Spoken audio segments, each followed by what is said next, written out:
রসুন চাষ এক প্রকারের সাদা জুয়া, মানে লিগাল জুয়া বলতে পারেন আপনারা, বৈধ জুয়া খেলার মতো। কারণ দেখুন, কোনো এক বছরে আপনাকে হয়তো মালামাল করে দিয়ে যেতে পারে, আবার কোনো এক বছরে আপনাকে কিন্তু শূন্য হাতে ফেরাতে পারে। এই বছরের কথা আপনি যদি ধরেন, তাহলে বর্তমান আজকের দর 24 টাকা, পাইকারি বাজার 24 টাকা। দুই একদিনের ভিতরে সেটা কিন্তু 20 টাকার নিচেও নামতে পারে। এবার খেয়াল করে দেখুন, এই বছরে রসুনের বীজের দাম কত ছিল। আর এই দামটা কমারই কথা, কারণ এই বছর উৎপাদন মানে যেরকম আবহাওয়া গেল, তেমন কিন্তু চাষি ভাইরা সব থেকে বেশি পরিমাণে মাঠে মাঠে লাগিয়েছেন। পুরো ভারতবর্ষ জুড়ে কিন্তু রসুন চাষের পরিমাণটা এবার ব্যাপক হারে হয়েছে, যে কারণে দাম কমারই কথা ছিল। কিন্তু আমরা যারা রসুন চাষ করেছি, এই মুহূর্তে আমাদের তো ছেড়ে দিলেও তো হবে না, কারণ বাজারে এবার কিন্তু প্রতিযোগিতা চলবে। কিসের? রসুনের। কার রসুন কত ভালো। রসুন যদি আপনার একটু কমা হয়, সেখানে 4 টাকা, 5 টাকা, 6 টাকা পর্যন্ত কিন্তু দামের ডিফারেন্স চলে আসবে। একেতে দাম কম, তারপরে আবার দামের ডিফারেন্স যখন তৈরি হবে, আপনার মনটা কিন্তু খারাপ হবে। তো রসুন চাষে আমরা এখন একদম শেষ পর্যায়ে চলে এসেছি, একদম শেষ ধাপ। কারো 30 দিন, কারো 40 দিন, ম্যাক্সিমাম 40 দিন হয়তো হাতে সময় আছে। রসুন আমরা কোয়ালিটি কিভাবে বাড়াবো, কিভাবে রসুনটা ফাটবে না, তার ভিডিও কিন্তু আগে আপনাদের দিয়েছিলাম, কদিন আগেই দিয়েছিলাম। কোন কোন সার ব্যবস্থা আপনারা করবেন যাতে করে রসুনটা না ফাটে, রসুনের ছালটা মোটা হয় আর রসুনটা গ্লেসি হয়।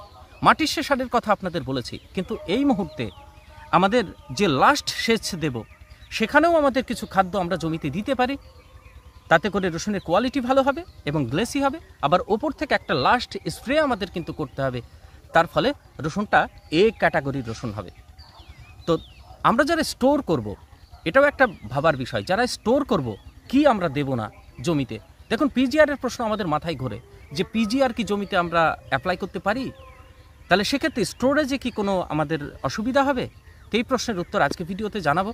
আর কোন কোন জিনিসগুলো আমরা অ্যাপ্লাই করব জমিতে, মানে স্প্রে করব, যাতে করে রসুনগুলো চকচকে হবে, ছালগুলো মোটা হবে, সেটা ডিটেলস আজকে থাকছে। একটা কীটনাশক, একটা ছত্রাকনাশক, আর কিছু খাবারের কথা বলবো যেটা স্প্রেতে দেবেন, এবং কিছু ন্যূনতম খাবার আপনারা লাস্টের যে সেচটা দিচ্ছেন তাতে কিন্তু আপনারা দিয়ে দিতে পারেন, মানে সেচের আগে ছিটিয়ে দিয়ে জল দিতে পারেন।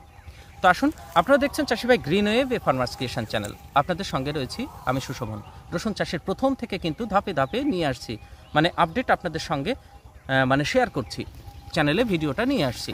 তো যাই হোক, যারা প্রথম আসলেন, আপনারা চ্যানেলটিকে সাবস্ক্রাইব করতে পারেন। শুধু রসুন চাষ নয়, আমি যে চাষগুলো করছি, এরপরে দেখুন এই যে লঙ্কা যাব, গরমকালে টমেটো যাব, তারপরে ঝিঙে চাষটা করছি, তার আপডেট আপনাদের দিতে থাকবো। জমিতে এখন মালচিং পাতার কাজটা চলছে, সেটাও আপনাদের দেখাবো। যে চাষটা করি, যে ন্যূনতম অভিজ্ঞতা আছে, সেটা তো প্রতিনিয়ত আপনাদের কাছে শেয়ার করি। যে সমস্ত চাষি ভাই প্রথম আপনারা চ্যানেলে আসলেন, চ্যানেলটিকে সাবস্ক্রাইব করতে পারেন, আর আপনাদের মতামত কমেন্ট বক্সে জানাতে পারেন। লাইক করবেন, ভিডিওটি ভালো লাগলে লাইক করবেন আর কমেন্ট করবেন। বেল আইকনটি প্রেস করে রাখবেন, তাহলে পরবর্তী ভিডিও যখনই দেবো নোটিফিকেশন আপনারা পেয়ে যাবেন। দেখুন, এবার স্প্রের কথা প্রথম আপনাদের বলি। স্প্রেতে আমরা পিজিআর, সবার প্রথমে যেটা আপনাদের কাছে তুলে ধরছি সেটা হচ্ছে পিজিআর। মনে প্রশ্ন আসতে পারে, আমাদের রসুনটা কিভাবে তাড়াতাড়ি বড় করব, পিজিআর অ্যাপ্লিকেশন, ঠিক না? দেখুন, পিজিআরের কথা যখনই মাথায় আসে, তখন কিন্তু মূলত 3টে পিজিআরের কথা আসে। একটা কাল্টার, যার ভিতরে প্যাক্লোবুট্রাজল আছে, আর একটা কিছুটা পরিমাণে আমরা ব্যবহার করে থাকি, সেটা ঘাড়াড়া কোম্পানির চমৎকার, আর একটা হচ্ছে লিহোসিন। তো এই যে 3টের নাম বললাম, সব থেকে বেশি ব্যবহার হয় প্যাক্লোবুট্রাজল, কাল্টার। তো কাল্টার যদি আমরা এই মুহূর্তে অ্যাপ্লাই করি, তাহলে আমাদের রসুনের স্টোরেজে কি কোনো প্রকারের অসুবিধা হবে? দেখুন, আমরা যখন কাল্টার জমিতে স্প্রে করব, কাল্টারের কাজ হচ্ছে এই যে রসুনের দেহের ভিতরে যে জিববেরেলিক অ্যাসিড সংশ্লেষ হয়, সেটাকে পুরো থামিয়ে দিয়ে ওপরে যে পাতাতে যে খাদ্যগুলো রয়েছে, তারপরে এই যে স্টোরেজগুলো আপনারা দেখছেন, এই যে স্টোরেজ, এর ভিতরে যে খাবারটা রয়েছে সেটা দ্রুত গতিতে নিচে নামাবে। এর ফলে কি হয়, রসুনটা খুব তাড়াতাড়ি কিন্তু ফুলে যায়। এখানে একটা কথা আছে চাষি ভাই, এই রসুনটা আমাদের যখন মনে করবেন যত তাড়াতাড়ি ফুলছে, আপনি যখন স্টোরেজ করছেন, একটা নির্দিষ্ট সময় পর গিয়ে সেই রসুন কিন্তু শুকাবেও তাড়াতাড়ি। ফুলছে যত তাড়াতাড়ি, শুকাবেও কিন্তু তাড়াতাড়ি। আর সেখানে আপনারা দেখবেন ডিসকালার, কুয়ার ভিতরে রসুনগুলো ডিসকালার হয়ে যায়, আর রসুনগুলো তার টাইটনেসটা হারিয়ে ফেলে, নরম হয়ে যায়। এই অসুবিধাটা আপনাদের কিন্তু হবে যদি আপনারা এই মুহূর্তে পিজিআর অ্যাপ্লিকেশন করেন। তো এখন তো দাম 20 টাকার নিচে কয়েকদিনের ভিতরে চলে আসবে, তাহলে আমাদের বিক্রি করা হয়তো সমস্ত চাষি ভাই আপনারা বিক্রি করবেন না, স্টোরেজের দিকে আপনারা কিন্তু মন দেবেন। তো সেক্ষেত্রে আমরা পিজিআর জমিতে অ্যাপ্লিকেশন করব না, জমিতে দেব না, স্প্রেতে দেব না। তাহলে স্বাভাবিকভাবে কিভাবে আমরা রসুনগুলোকে টাইট করব, কোন কোন খাদ্যটা দেব, তাহলে ধাপে ধাপে সেটা দেখুন তুলে ধরছি। প্রথম যে আপনারা খাবারটা স্প্রেতে এখন দেবেন, প্রথমে খাবারের কথা বলি। তো সেই খাবারটা হচ্ছে পটাশ, এই মুহূর্তে দেব।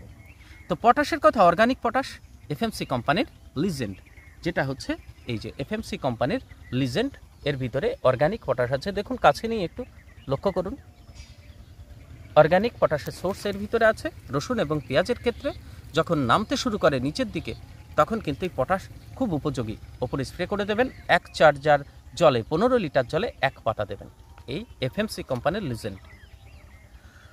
এইবার এই পটাশ যদি আপনারা না পান, তাহলে আপনারা সেখানে 70 গ্রাম পর্যন্ত 0050 ব্যবহার করবেন। অ্যারাইস কোম্পানির আছে, ইফকো কোম্পানির আছে। বাংলাদেশের চাষি ভাই আপনারা কুইক পটাশ ব্যবহার করবেন। যে আমরা যে পটাশটা ব্যবহার করি তার ভিতরে পটাশ থাকে আর সালফার থাকে 17%, আর 50% হচ্ছে পটাশ থাকে। বাংলাদেশের চাষি ভাই কুইক পটাশের ভিতরেও তাই আছে। তাহলে এটা পেলে এটা, না হলে কুইক পটাশ, অথবা এখানে ইফকো কোম্পানি, আপনার অ্যারাইস কোম্পানি, যে কোম্পানির পান 0050 ব্যবহার করেন। পটাশের কথা গেল। এরপরে আসবে রসুনের ছালটা মোটা করতে হবে, গ্লেজ বানাতে হবে, অনেক দিন পর্যন্ত স্টোরেজে যেন আমরা করতে পারি। তো তার জন্য আমাদের এইবার উপরে যে খাবার দিতে হবে সেটা হচ্ছে ক্যালসিয়াম। মাটিতেও দেওয়া ছিল 80 দিন থেকে 100 দিন, এর মাঝখানে যে সারটা আপনারা দিয়েছিলেন, যে সার ব্যবস্থার কথা বলেছিলাম, তার ভিতরেও কিন্তু ক্যালসিয়াম আর বোরনের কথা বলেছিলাম। লাস্ট এই দুটো সারের কথাই বলেছিলাম। তো ক্যালসিয়াম বোরন আমাদের কিন্তু ওপরেও স্প্রে করতে হবে। তো ক্যালসিয়াম নাইট্রেট আমি বলবো এই মুহূর্তে আপনারা নাও দিতে পারেন, এড়িয়ে যেতে পারেন। যদি গাছ একটু দুর্বল মনে হয়, এইরকম যদি সবুজ থাকে, তাহলে ক্যালসিয়াম নাইট্রেট দেওয়ার দরকার নেই, কারণ তার ভিতরে নাইট্রোজেনের সোর্স থাকে, নাইট্রেট রূপে নাইট্রোজেন থাকে। ক্যালসিয়াম তো আছেই, কিন্তু নাইট্রোজেন রূপে, মানে নাইট্রেট রূপে নাইট্রোজেনও আছে। তো সেটা এড়িয়ে গিয়ে আপনারা চিলেটেড রূপে যে ক্যালসিয়ামটা থাকে, হয় সিলেটেড ক্যালসিয়াম দিন, নাহলে এখন দেখুন ফর্টিফাইড ক্যালসিয়াম আছে এর ভিতরে, এফএমসি কোম্পানির ক্যাসবো। প্রত্যেকটা ফসলে আমি সবসময় কাছে রাখি ক্যালসিয়াম, জিঙ্ক আর বোরন। ক্যাসবো সিএতে দেখুন ক্যালসিয়াম, জেডে জিঙ্ক, বিতে বোরন, বিওতে বোরন। এই হচ্ছে এর ভিতরে 21% ক্যালসিয়াম আছে। বোরনের পরিমাণ একটু কম আছে, 0.5। তাহলে এর জন্য আপনাকে বাইরে থেকে বোরনটা অ্যাপ্লিকেশন করতে হবে, মানে দিতে হবে, সেটা হচ্ছে বোরন 20%। সবগুলোই কিন্তু বাজারে সহজলভ্য। এবার এফএমসি ক্যাসবো কিন্তু আমি 1 বছরের বেশি হলো, প্রায় 1.5 বছর ধরে এটা প্রত্যেকটা ফসলে, খেয়াল করে দেখবেন, আগে টমেটোতে দিয়েছিলাম, অতিরিক্ত তাপমাত্রায় ফুলজালি ঠেকানোর জন্য এটা ব্যবহার করেছিলাম, ফলের গ্লেজ বাড়ানোর জন্য এবং ফলকে বড় করার জন্য এটা ব্যবহার করতাম। তারপর থেকে এটা কিন্তু বাজারে প্রচুর পরিমাণে মানে বিক্রি শুরু হয়েছে, যথেষ্ট পরিমাণে এটা প্রায় সমস্ত দোকানে পাওয়া যায়। আর এর ভিতরে জিঙ্ক আছে 1.5%, জিঙ্কও কিন্তু এর ভিতরে রয়েছে। খেয়াল করে দেখুন, তাহলে কোনো প্রকারের আমরা ক্যালসিয়াম দিলাম, জিঙ্ক দিলাম, বোরন দিলাম, কিন্তু নাইট্রোজেন কিন্তু দিইনি, কোনো প্রকারের নাইট্রোজেন দিইনি। স্টোরেজ করার জন্য এই মুহূর্তে আমরা নাইট্রোজেনকে এড়িয়ে চলবই। তাহলে 3 খানা এর ভিতরে গেল। বোরন একটু কম আছে, তাই আমরা 10 গ্রাম বা 15 গ্রাম বোরন এটা এরকম দিয়ে দেবো। এটা নিউট্রিক্লিক, ব্যারিক্সের নিউট্রিক্লিক ডট বোরন 20% আছে, এটা আপনারা 10 গ্রাম দেবেন। তাহলে কি গেল? পটাশ গেল, বোরন গেল, আর এখানে ক্যালসিয়াম আর জিঙ্কে গেল। এই হচ্ছে খাদ্য ওপরে এই মুহূর্তে স্প্রের জন্য। এবার গরম তো পড়ছে, গরম যখন পড়ছে প্রচুর পরিমাণে, তো চোষক পোকা জন্ম নেবে।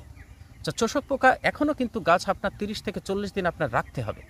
তা হঠাৎ করে যদি থ্রিপসের অ্যাটাক হয়ে যায়, তাহলে রসুন কিন্তু বড় হবে না, এমনি দাম কম। তারপরে রসুন যদি বড় হওয়ার ক্ষেত্রে আপনার বাধা সৃষ্টি হয়, তাহলে লাভের পরিমাণ কিন্তু অনেক কমে যাবে। তো আপনারা চাইবেন এই মুহূর্তে থ্রিপসের অ্যাটাকও যেন আমার না হয়। এই যে পাতাগুলো দেখছেন এখানে, এরকম চিরে দেখবেন, পাতাগুলো এরকম একটু ফাঁক করে দেখবেন, তার ফাঁকে ফাঁকে থ্রিপসগুলো থাকে, এই মাঝখানে থাকে, বিশেষ করে কচি পাতায়। ভালো করে লক্ষ্য করবেন থ্রিপসের অ্যাটাক হয়েছে কিনা সেটা আপনারা এই যে মাঝখানে যে পাতাটা আছে না, এই পাতাটা দেখলেই আপনারা বুঝতে পারবেন এখানে কিন্তু থ্রিপসের অ্যাটাক আছে।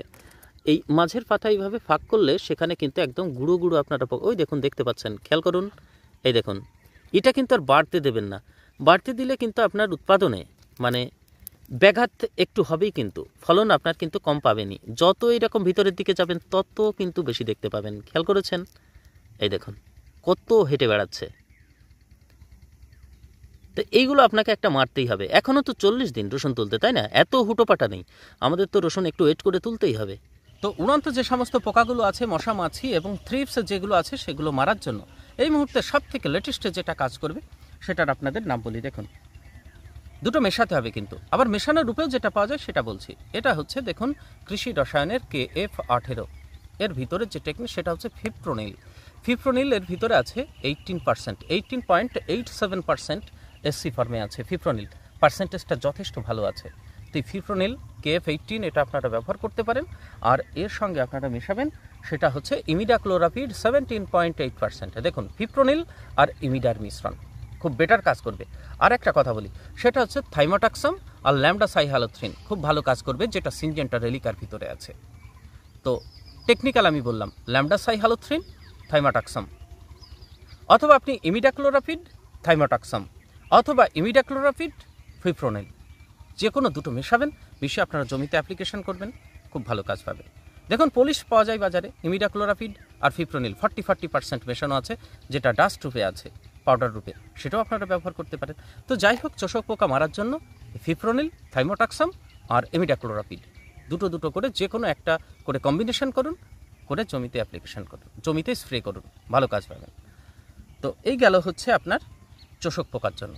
কৃষি রসায়নের KF18 যেটা ফিপ্রোনিল 18.8% যেটা দেখছেন, এর ডোজ আপনারা দেবেন 15 লিটার জলে 15 ml, 20 mlও করতে পারেন।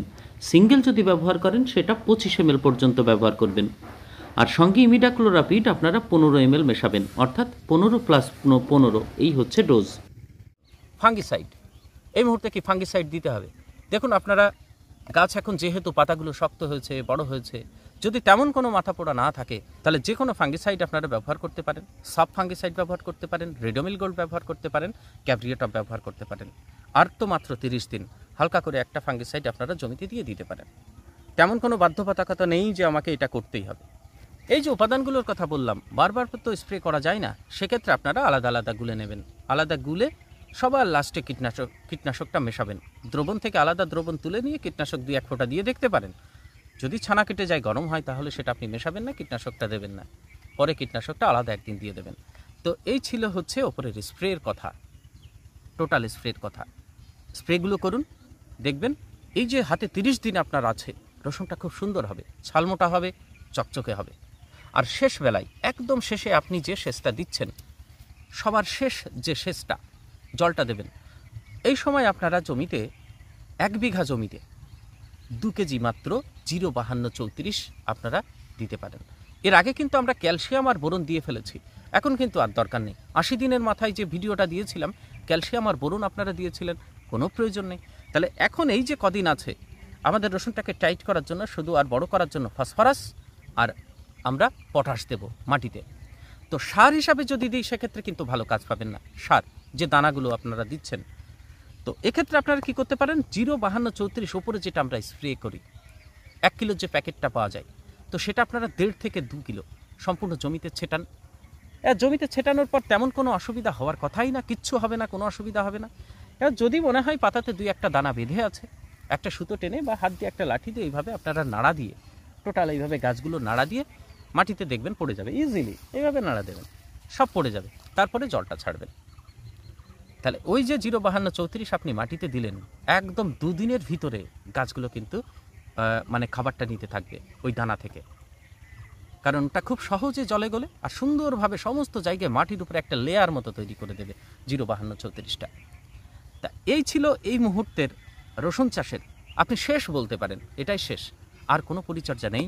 এই শেষ পরিচর্যা এটা আপনারা করে দিন, ওজনটা বেশি করে বাড়ান, কারণ এবার দাম আশা করা যায় খুব একটা ভালো থাকবে না। তো আমাদের ওজন বাড়াতে হবে, আর কোয়ালিটির সঙ্গে আপোষ নয়। বাজারে আপনার 2 টাকা 3 টাকা যেন অন্য চাষি ভাইদের থেকে ফারাকটা তৈরি হয়ে থাকে, তার জন্য এটা করে রাখুন। ভালো থাকবেন সবাই। সম্পূর্ণ ভিডিওটা যে দেখলেন তার জন্য ধন্যবাদ, পাশে থাকবেন। আর আপনাদের মতামত কমেন্ট বক্সে জানাতে পারেন। যদি বেটার রেজাল্ট আপনারা অন্য কোনো টেকনিক্যালে পেয়ে থাকেন, সেখানে নিচে কমেন্টে লিখবেন, অন্য চাষি ভাই দেখে সেটা অ্যাপ্লিকেশন করতে পারবে। তো ভালো থাকবেন।